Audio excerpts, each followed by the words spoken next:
siguro, I find my purpose here in NBI. There is a breakdown of law and order. Nag-iba na yung standard eh. Parang ngayon, dahil nakikita yung mga namumuno, matataas na pwesto, pwedeng magmura, pwedeng manakot. Just yesterday, we're tracking a person, may dalang baril, sasabihin, eto, isang bala sa ulo ni PBBM. Kanino ba nanggaling yung banta-banta sa ulo ni PBBM, di ba? Personalities na kilala. Tama yung sa akin, ako as a director, I'm implementing the law. Pagka merong iimbestigahan, kakasuhan, sa akin nagagalit. So, ganun na ba yung standard na gusto natin? Is this the kind of standard na gusto natin? In relation to sa survey sa sabi ni Prof, siguro unti-unti, nagkakaroon ulit ng realization yung tao na hindi ito normal. Nag-iba yung standard natin eh. Yung dating mali, dating nagsisimba tayo, every Sunday, gusto natin magsimba to venerate our God para magsabihin natin, makipag-usap tayo sa Panginoon. Hindi ngayon, pwede nang murahin yung Diyos.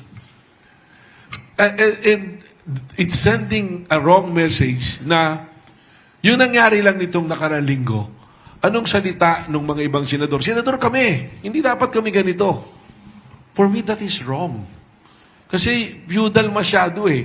Because you're a senator, you can do things na hindi pwedeng gawin ng ordinary citizen. And I saw one senator, when he was not yet a senator, and one senator is being arrested, nag-live video pa siya sa labas eh. Nandito kami sa labas ng Senado. Dahil senador, hindi ma-aresto, pero kaming mga ordinaryong tao. Pag kasama na kayo ng pulis, sama na lang kami. Hindi ba? Tapos, yung iba, professional, may pwesto, abogado, nag-iba yung standard. I think, siguro, I find my purpose here in NBI. And that is, let's go back to what is proper. Let's go back to what's law and order. I have my fair share also of my mistakes. May nilabas sila na meron akong kinakurs, di ba? Pero that is a private conversation. Iba yun eh. Pero iba yung nag-live ka pa talaga, na sasabihin mo, lahat, papatayin ko kayo lahat. If you see your leaders like that, walang pinag-iba to. Sa bahay natin, mga bata, tayo magulang, nakikitang ganun ginagawa natin, kukopyahin eh. Kasi they will feel na tama yun eh. So, but going back to your question, we are trying to do our share on the most proper and legal way. We're trying to close fake accounts. Doon na nabuhay eh. Alam niyo yung study namin sa NBI ngayon, 30% doon sa social media, umiikot ngayon, either bots or fake accounts na nagpo-promote ng maling impormasyon sa atin. And if people see it, na gano'n, napanood nila, ako nga minsan eh, pag may nakita ko, totoo ba to? What if our young children or yung medyo kulang sa enough faculties to analyze kung tama yung sinasabi, will just believe it. Nakakagulat, nakakatakot yung nangyayari. And we have to check it. And I'm happy to hear it from Kong Sia kasi kanina, si Sir Ariel, yun yung pinag-uusapan namin privately. We have to go back to what is right. Sabi ni Sir Ariel, nung mga bata tayo, hindi naman kami magkaedad ni Sir Ariel. Ano? Talaga ko mas matanda sa akin ng konti to. Sabi niya, hindi ganyan eh. Ang tapang, maraming matapang. I went to the Senate, nung una, nung may 11, yung mga nagbablog doon, mumurahin ka, babatuhin ka. But when you face them, try to stand up, hindi naman haharap sa'yo. Maraming matapang sa social media. Marami ring abogado ngayon sa social media. Marami na rin pong nagsasurvey sa social media. So, panawagan ko, especially to the parents, bantayan natin yung mga anak natin kung anong pinapanood dyan sa social media. Because, sabi ko nga, conservatively, 30% basura po yung nandiyan dyan. Hindi po totoo. So, salamat you raised that question and we had the opportunity na ilabas yung nararamdaman namin. Thank you po. ABS-CBN, may tanong siya. May follow-up lang po ako. Last na po, Rep. Kung regarding po dun sa sinabi nyo kanina na magkakaroon ng regular press briefing regarding the impeachment, sa tingin nyo po ba sasapat po yun na para i-combat yung fake news and other ways nyo po or alternative para ma-combat po itong mga ito?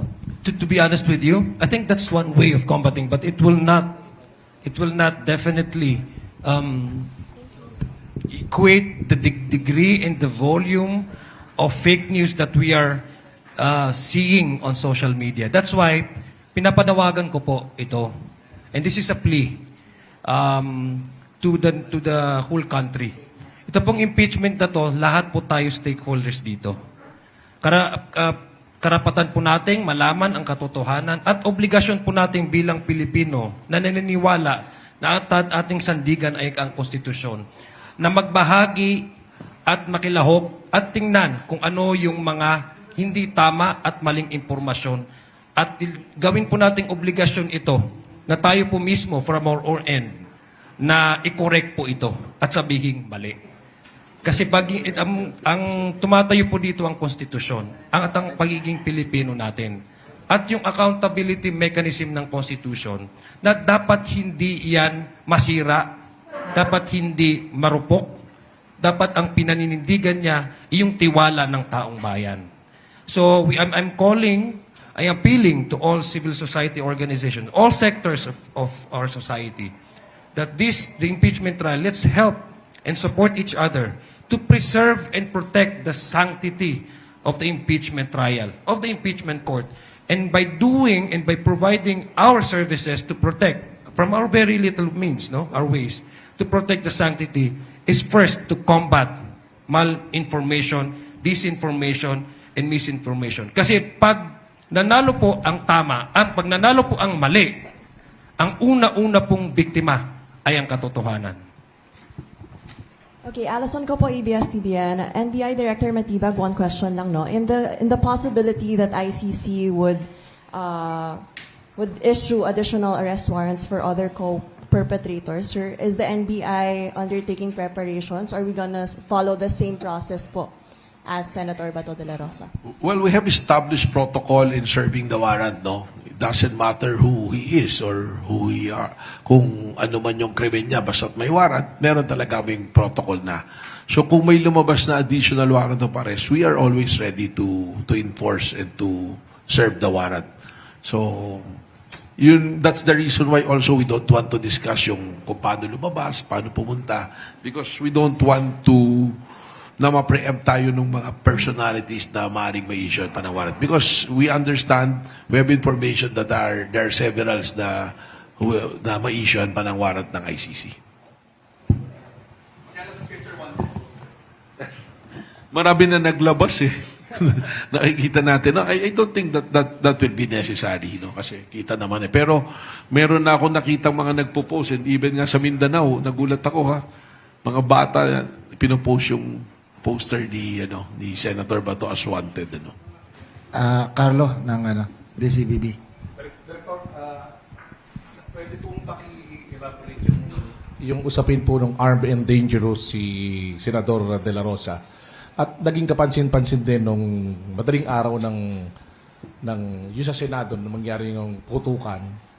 Bakit pinagbawalan ng NBI na magsagawa ng checkpoint outside the Senate? Well, yung armed and dangerous, ang sinasabi namin dito, lahat naman nga po ng target for the service of warrant, ang aming point of view, we will always be ready. Baka armado at lumaban yung ating subject, no? So siguro yung sinasabi rito kasi when there are footages nung umalis si Senator Bato, may mga dalang duffel bag eh.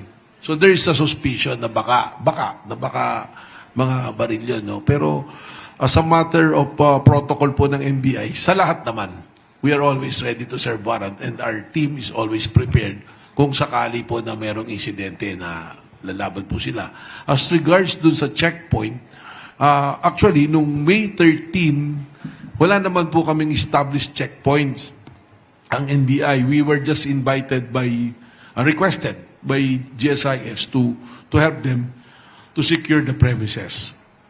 So, doon lang naman po yung sa amin doon.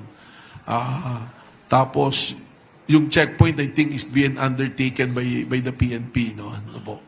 So, yung pag-alis nun, wala naman po kaming, una-una, wala kaming presence ng checkpoint, so wala naman po kaming alisin. Our presence was confined to the GSIS building po, sa GSIS compound.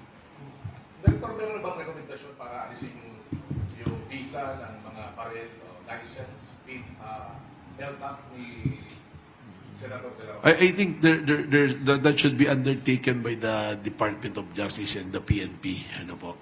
So, kasi ang problema naman natin dyan, kahit alisan natin ang lisensya yan, if they're armed, they will still be armed. Hindi naman natin makukuha yung mga baril po nila, no? But that should be a legal move on, also.